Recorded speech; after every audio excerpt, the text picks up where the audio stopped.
चुनावी घमासान के बीच दिल्ली के सीएम अरविंद केजरीवाल के लिए अच्छी खबर है।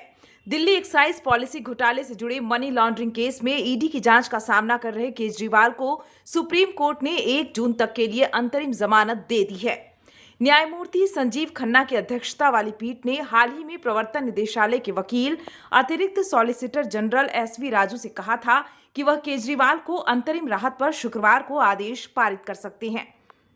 केजरीवाल को दिल्ली उत्पाद शुल्क नीति 2021-22 में कथित अनियमितताओं से संबंधित मनी लॉन्ड्रिंग जांच के सिलसिले में 21 मार्च को ईडी ने गिरफ्तार किया था। हाल ही में ईडी ने केजरीवाल की जमानत अर्जी का विरोध करते हुए सुप्रीम कोर्ट में एक हलफनामा दायर किया था। इसमें केंद्रीय एजेंसी ने कहा था कि चुनाव में प्रचार करने का अधिकार न तो मौलिक अधिकार है और न ही संवैधानिक।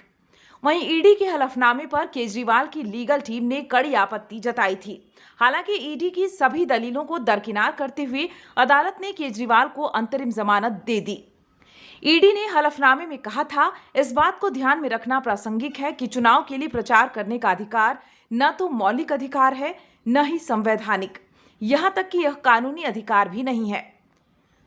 उपरोक्त तथ्यात्मक और कानूनी दलीलों के मद्देनजर अंतरिम जमानत के आग्रह को खारिज कर दिया जाना चाहिए, क्योंकि यह कानून के स्थापित सिद्धांतों के विपरीत होगा, जो संविधान की मूल विशेषता है।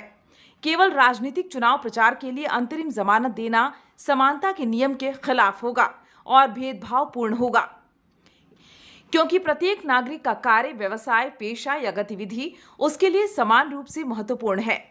ईडी ने कहा था कि ऐसा समझना संभव नहीं होगा कि एक छोटे किसान या व्यापारी का काम किसी उस राजनीतिक नेता के प्रचार से कम महत्वपूर्ण है जो स्वीकार करता है कि वह चुनाव नहीं लड़ रहा है।